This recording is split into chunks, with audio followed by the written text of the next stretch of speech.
नमस्कार, आप देख रहे हैं पंजाब केसरी राजस्थान और मैं हूं आपके साथ इशिका जैन। राजस्थान में विशेष संक्षिप्त पुनर्निरीक्षण यानी कि एसआईआर की ड्राफ्ट मतदाता सूची जारी होते ही सियासी माहौल अचानक से गर्मा गया है। 41,85,000 मतदाताओं के नाम हटने और 11 लाख लोगों को नोटिस जारी होने के बाद अब इस पूरे प्रोसेस ने चुनावी राजनीति को आप देखिए कि एक नए मोड़ पर ला दिया है। मुख्य लड़ाई सिर्फ नाम कटने की ही नहीं बल्कि आने वाले चुनावों में वोट बैंक को बचाने की भी है। इस सूची से 41,85,000 मतदाताओं के नाम हटाए जाने के बाद राजस्थान की सियासत में हलचल मच गई है, जबकि अब सियासी गुणागणित भी इसमें शुरू हो गया है। विपक्ष एक और एसआईआर को लेकर जहां सरकार को लगातार घेर रहा है, तो वहीं आंकड़े कुछ और ही कहानी बयां कर रहे हैं। हालांकि फिलहाल सभी राजनीतिक पार्टियां मतदाता सूची के विधानसभावार आंकड़ों का इंतजार कर रही है ताकि थोड़ा सा और सटीक आकलन इसका किया जा सके। आज इन्हीं तमाम मुद्दों पर बातचीत करेंगे। इसके लिए बीजेपी से हमारे साथ प्रीति शर्मा और कांग्रेस से भारती कुमावत जुड़े हैं। आप दोनों का पंजाब केसरी पर स्वागत है। जी, सबसे पहले बीजेपी का रुख करते हैं। प्रीति जी, क्या कहिएगा? पूरा ड्राफ्ट जो है वो तैयार हो चुका है, एसआईआर का मतदाताओं की जो सूची है वो भी सामने आ चुकी है, क्या कहिएगा? इशिका जी, कहना क्या है, एसआईआर होना था, चुनाव आयोग को जो काम करना था बिल्कुल ट्रांसपेरेंट तरीके से काम हुआ है। जो नाम अभी नहीं आए हैं, जो कटे हैं, 41 लाख जो नाम कटे हैं, वो या तो एब्सेंट हैं या डेथ हैं या यहाँ से जा चुके हैं, बाहर जा चुके हैं, या फिर आप बात कीजिए 11 लाख ऐसे हैं जिनकी मैपिंग नहीं हुई है। तो जिनकी मैपिंग नहीं हुई है ना, डॉक्यूमेंट देने हैं। सारी राजनीतिक पार्टियों को लिस्ट पहुंचाई जा चुकी है, वेबसाइट पर लिस्ट उपलब्ध है। जिन लोगों के नाम नहीं है उस सूची में, वो लोग आवेदन कर सकते हैं और ये हमेशा खुला रहेगा। तो आपके पास मौका है। नाम कटना या नहीं कटना एक बहुत बड़ा इशू कभी भी नहीं रहा भारतीय जनता पार्टी के लिए, क्योंकि चुनाव आयोग एक संवैधानिक संस्था है जो तरीके से काम कर रही है, ट्रांसपेरेंसी से काम कर रही है। और मुझे लगता है कि जो काम हुआ है वो बहुत ट्रांसपेरेंसी से हुआ है और सबके सामने खुली किताब की तरह रखा हुआ है। सारे राजनीतिक दलों के पास में ये लिस्ट पहुंचाई जा चुकी है। अपने अपने बीएलएफ को सक्रिय कीजिए जनता तक। और भाई, चुनाव आयोग है, उसको भी सपोर्ट चाहिए जनता का। जनप्रतिनिधियों तक अगर डॉक्यूमेंट पहुंचाए जा चुके हैं तो ये जनप्रतिनिधियों की जिम्मेदारी बनती है, जिन लोगों के नाम कट गए हैं या जुड़ नहीं पाए हैं उनको जुड़वाया जाए। और वैसे भी एसआईआर होना बहुत आवश्यक था, क्योंकि ऐसे लोगों जो यहाँ पर गलत तरीके से रह रहे हैं, जिनका कोई आइडेंटिफिकेशन यहाँ पर इंडिया में नहीं है या किसी और राज्य के हैं, किसी पर्पज से आए थे और यहाँ बस गए आके, अगर उनका यहाँ पर नाम दर्ज होना चाहिए तो डेफिनेटली उनका नाम दर्ज होना चाहिए और उनका नाम नहीं दर्ज होना चाहिए। और कई ऐसे भी हैं जिनके डबल डबल वोटर आईडीज बने हुए थे। तो यहाँ पर चुनाव आयोग के द्वारा जो प्रक्रिया अपनाई गई है बहुत ट्रांसपेरेंट तरीके से अपनाई गई है। लोग जाएं, जिनका नाम कट गया है नाम जुड़वाए, जो एब्सेंट थे, जो नहीं मिल पाए हैं बीएलओस को, तो वो अपने नाम भी जुड़वा सकते हैं। और एक बात और स्पष्ट कर देती हूँ, कितना सहमत है आप प्रीति जी की बातों से? उन्होंने जो तमाम तर्क दिए हैं उनसे कितना सहमत है? इशिका जी, एसआईआर को लेकर बहुत संशय, it was from very beginning, शुरू से ही संशय रहा था।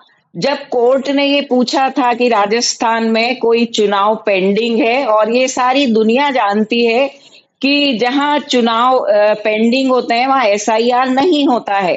भारतीय जनता पार्टी की सरकार ने किसी भी बहाने से चुनाव को हमेशा पोस्टपोन किया, जो निकाय चुनाव थे, नगर निगम के चुनाव थे, और एसआईआर का जबरदस्त दबाव बीएलओस पे बनाया। जो दुर्घटनाएं हुई वो हमसे किसी से भी छुपी हुई नहीं है, और कितने बीएलओ इस दबाव में आकर अपनी जान गंवा चुके।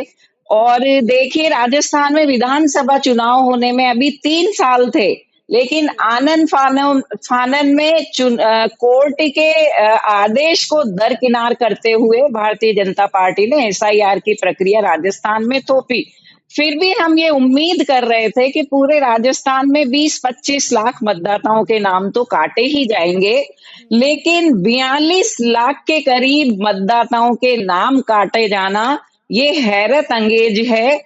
और जो बेचारे गरीब मजदूर घूमंतु जो जिनका नाम बेवजह हटाया गया है, कांग्रेस पार्टी उन पर निश्चित रूप से विचार करेगी और इसके लिए हमें जो भी एक्शन लेना पड़ेगा हम लेंगे, क्योंकि ईमानदारी बरतना चुनाव आयोग की बिल्कुल गहन आवश्यकता है। लेकिन कहीं ना कहीं जहां संशय है वहां कांग्रेस पार्टी एक्शन लेगी और चाहे आंदोलन करना पड़ा तो आंदोलन करेगी।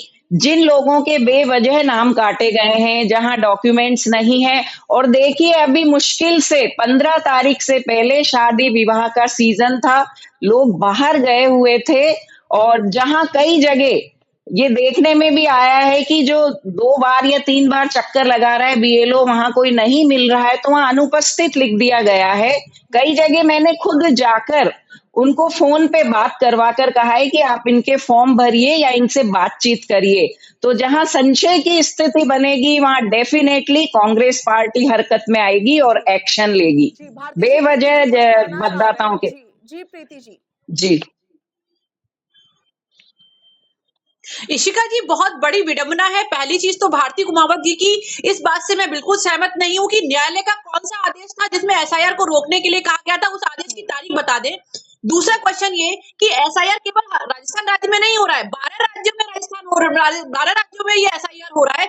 तीसरी चीज, चुनाव आयोग ने जब बिहार में एसआईआर शुरू हुआ था उसी समय ये कह दिया गया था कि अगर स्टेट्स में भी एसआईआर कंटिन्यू रहेगा, तो इसका मतलब ये नहीं है। और दूसरा, भारतीय जनता पार्टी का चुनाव आयोग की प्रक्रिया में क्या रोल है, मेरी समझ में ये नहीं आता कि कांग्रेस पार्टी हमेशा, कांग्रेस को ऐसा क्यों लगता है।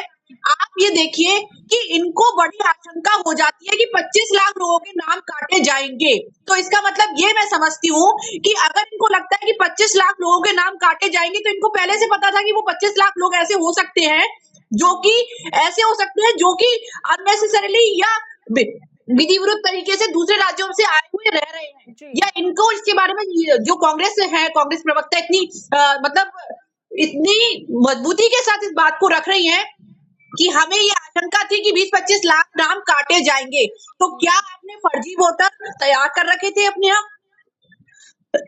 ये मेरा 65 क्वेश्चन है लाख भारती जी। मतदाता बिहार में काटे गए चुनाव से जस्ट पहले, और वहां पर लोगों को अपील करने का मौका भी नहीं दिया गया।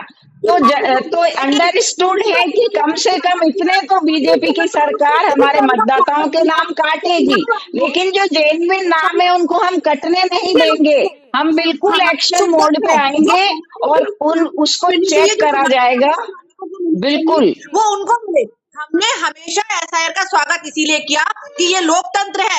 लोकतंत्र में सरकार की सुविधाओं का लाभ यहाँ के नागरिकों को पाने का अधिकार है, ना कि बाहर से आए लोगों को। और एसआईआर इसलिए भी आवश्यक था, इतनी आतंकवादी घटनाएं होती हैं, जब आतंकवादी घटना हो जाती है तो पता चलता है कि पाकिस्तान से आके लोग यहाँ पर रह रहे हैं, यूनिवर्सिटी में पढ़ रहे हैं, डॉक्टर बन रहे हैं, और उसके बाद उनका जो 11 साल से केंद्र में आपकी सरकार है। ये खुफिया एजेंसियों की विफलता है, ये खुफिया एजेंसियों की विफलता है।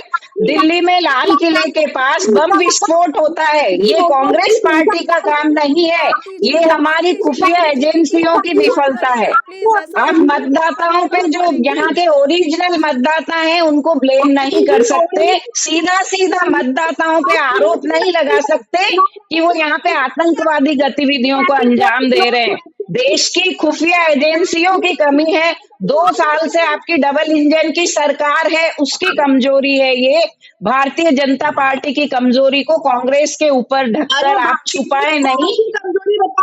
मतदाता विस्फोट नहीं कराते हैं। देखिए प्रीति जी, मतदाताओं को विस्फोट के लिए मत कहिए। आप सीधा इल्जाम नहीं लगा सकती कि राजस्थान के मतदाता इतनी शांति प्रिय जगह है, जो आतंकवादी आकर जहां शरण लेकर इतना आरडीएक्स, इतनी खतरनाक सामग्री इकट्ठी कर रहे हैं, ये किसकी विफलता है? ये कांग्रेस की विफलता है। आपकी डबल इंजन की सरकार है, केंद्र में 11 साल से आपकी सरकार है। आप कह रहे हैं ना, भारती जी सुन लीजिए, आपने आरोप लगाए, प्रीति जी जवाब दे रहे हैं, सुन लीजिए। एसआईआर हो रहा है तो आपको कष्ट हो रहा है। आप एसआईआर से सहमत है कि नहीं है, पहले तो आप ये बताइए।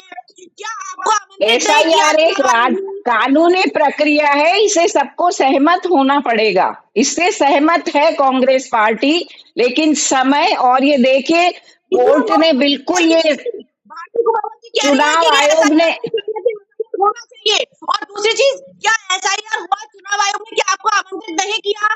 क्या क्या वेबसाइट पर लिस्ट नहीं डाली गई? क्या आप अपने अपने मुखिया से पूछिए जाके, क्या राजनीतिक दलों को एसआईआर की लिस्ट दी गई है कि नहीं दी गई है? ये आपके बीएलएस की जिम्मेदारी है मैडम।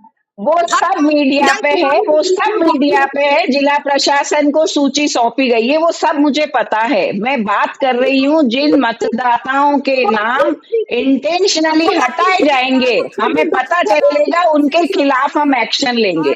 प्रीति जी, मेरा आप दोनों से एक सवाल है। एक बड़ी संख्या है वोटर्स की जिनका नाम एसआईआर सूची में काटा गया है। आप दोनों को लगता है कि इसका असर कहीं ना कहीं आने वाले समय में चुनावों में वोट बैंक पर पड़ने वाला है और बुरे तरीके से इसका असर पड़ने वाला है? पहले प्रीति जी आप बताइए।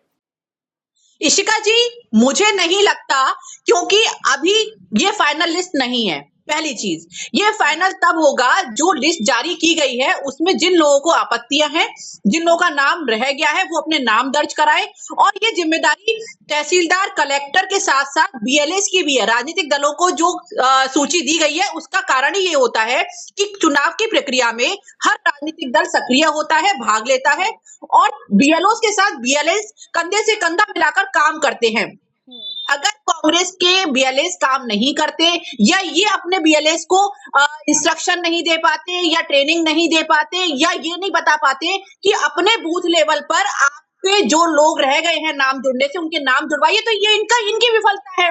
क्योंकि सरकार और प्रशासन को लगातार इस चीज के लिए मुस्तैद किया गया है। कलेक्टर्स को, तहसीलदार को आदेश दिए गए हैं, चुनाव आयोग ने लिस्ट सबको भिजवाई है, और जब तक नाम ये जुड़वाने का, और उन्होंने कहा है कि आप लोग बिल्कुल लोगों को जागरूक कीजिए इस चीज के लिए कि अगर किसी का नाम रह गया है तो बिल्कुल आप जोड़े। और जहां तक ये घुमंतु प्रजाति के लोगों की बात कर रही थी, माननीय मुख्यमंत्री जी भजनलाल शर्मा जी के सरकार में आप देखिए कितने घुमंतु प्रजाति के जो लोग यहाँ रह रहे थे उनको पट्टे दिए गए हैं। तो ये तो हम लोग तो लगातार काम कर रहे हैं कि घुमंतु प्रजाति के लोग हो, चाहे लोगों को रोजगार देने का काम हो, तो ऐसे लोगों को हम लोगों ने यहाँ पर ऐसा नहीं कि उनको भगा दिया, हम भगाना चाहते हैं। हमारा उद्देश्य ये है कि कोई भी हमारे राज्य में रहे तो वैध तरीके से रहे, ना कि अवैध तरीके से। और चुनाव आयोग के कार्य में हस्तक्षेप करना भारतीय जनता पार्टी की कभी मंशा भी नहीं रही है, और संवैधानिक संस्थाओं को कार्यों में हस्तक्षेप करना कभी होनी भी नहीं चाहिए। संवैधानिक संस्था उनकी अपनी गरिमा होती है, उनकी कार्यशैली होती है, उनकी कार्यशैली में आप अगर हस्तक्षेप करते हैं भारती जी, तो ये बहुत ही गलत है। उन्होंने आपको आमंत्रित किया, आप धरने प्रदर्शन कीजिए, आप प्रोपेगेंडा बनाइए, उससे कुछ नहीं होना। आपको सिंपल सा, आपको लगता है कि गलत तरीके से अगर कोई नाम काटा गया है तो नाम जुड़वाइए, अपने बीएलएस को ट्रेनिंग दीजिए, बजाय इसके कि धरने प्रदर्शन करें, चुनाव आयोग पर आक्षेप लगाए। क्योंकि लगातार राहुल गांधी जी जो आक्षेप उन्होंने चुनाव आयोग पर लगाए, एक को भी सिद्ध नहीं कर पाए, एक को भी सिद्ध करने के लिए आपको लगता है कि ये जो इतनी बड़ी तादाद में वोटर्स के नाम कटे हैं, एक तो इसका वोट बैंक पर असर पड़ेगा, किसको फायदा किसको नुकसान, क्या कहिएगा? देखिए, जब ये फाइनल वोटर लिस्ट प्रकाशित हो जाएगी, ये तो हर पार्टी का काम है अपने मतदाताओं की सेफ्टी, और सही मतदाता से हर पार्टी जुड़ना चाहती है, चाहे वो कांग्रेस हो चाहे बीजेपी हो। लेकिन जिनके नाम अनावश्यक कटे, हम उनकी बात कर रहे हैं, क्योंकि पहले भी हमने ऐसा देखा है ना, कई राज्यों में चुनाव आयोग चुप रहा है, या उसने कभी भी राहुल गांधी जी के ऊपर इन्होंने आक्षेप लगाया, कभी भी चुनाव आयोग ने उनका संतोषप्रद जवाब नहीं दिया है, इसलिए ये संशय में आ जाता है। ऐसा ही आप कह रहे थे कि आपके बीएलए ट्रेंड नहीं है, पूरे राजस्थान में 52,000 से ज्यादा बीएलए कांग्रेस ने अपने भेजे हुए हैं, और ट्रेंड बीएलए हैं। हम एसआईआर का पूरा सम्मान करते हैं, ये तो एक कानूनी प्रक्रिया, इससे कांग्रेस कभी पीछे नहीं हटती है। आप इस तरह से कांग्रेस पार्टी को ब्लेम नहीं कर सकते। उन्होंने इतने प्रूफ दिए हैं ब्राजीलियन मॉडल के, और जहां जीरो नंबर के मकानों के, इससे बड़ा प्रूफ और आपको क्या चाहिए?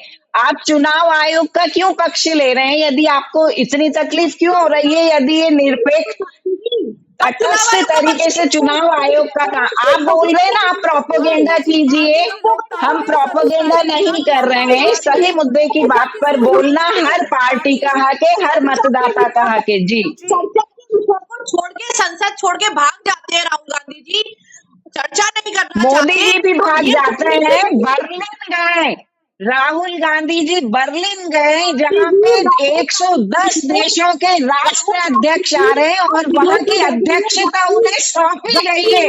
ये हमारे देश का बहुत बड़ा गौरव और सम्मान है।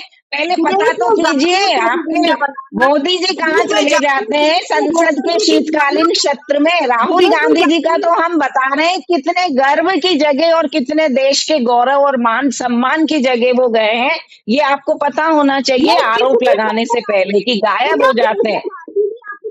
राहुल जी की आदत नहीं है पब्लिक में आना या पब्लिसिटी में आना। पब्लिसिटी में आना राहुल गांधी जी की आदत नहीं है, ये प्रधानमंत्री माननीय मोदी जी की आदत है कि वो बात बात को दिखाते हैं और उस चीज का क्रेडिट खुद ले लेते हैं। राहुल गांधी जी को आप बदनाम नहीं कर सकते। उनकी इतनी साफ, स्वच्छ और उनको किया जाता है जिनका कोई नाम होता है। सोने की चम्मच लेके पैदा बिल्कुल, हुआ आपने एजेंडा सेट करके उनकी छवि को पप्पू बनाया और उन्होंने फ्री फंड में मोदी जी की छवि सबकी सारी जनता के पूरे विश्व के सामने ला दी। जिस तरह से आपने सेट, बिल्कुल इसी जमाने में है, इसी जमाने में चल रहा है। और नेता प्रतिपक्ष, राष्ट्रीय लेवल के नेता प्रतिपक्ष की एक संवैधानिक पद है, उसकी गरिमा है, उसके बारे में हमें सोच समझकर बात करनी चाहिए। हम माननीय मोदी जी देश के प्रधानमंत्री हैं, हम उनका पूरा सम्मान करते हैं, लेकिन आप राहुल जी के ऊपर आ जाती है कि उन्होंने किया क्या है। संसद में पूरी संसद को हिला के रख दिया है उन्होंने, SIR के मुद्दे पे, वोट चोरी के मुद्दे पे। कैश फॉर वोट आपका नया एजेंडा बिहार में देखने को मिला, ये आप ही के द्वारा किया हुआ है, राहुल जी के द्वारा नहीं। उन्होंने तो इसकी पोल खोली है। तो देखिए, राजस्थान में SIR अब एक ऐसा मुद्दा बन चुका है जिस पर बहस लगातार जारी है। विपक्ष इस मुद्दे को लेकर सत्ता पक्ष पर लगातार हमलावर है, कयासों का और अटकलों का दौर भी लगातार जारी है। मगर अब जब फाइनल लिस्ट जारी होगी, उसका इंतजार सभी को बना हुआ है कि उसमें क्या कुछ निकल कर सामने आएगा, क्योंकि जब विधानसभा वार ये लिस्ट जारी होगी ही तब ही सटीक आंकड़ों का आकलन लग पाएगा। फिलहाल के लिए इस पर आपका क्या कुछ कहना है, कमेंट सेक्शन में लिखिएगा। फिलहाल के लिए इतना ही, नमस्कार।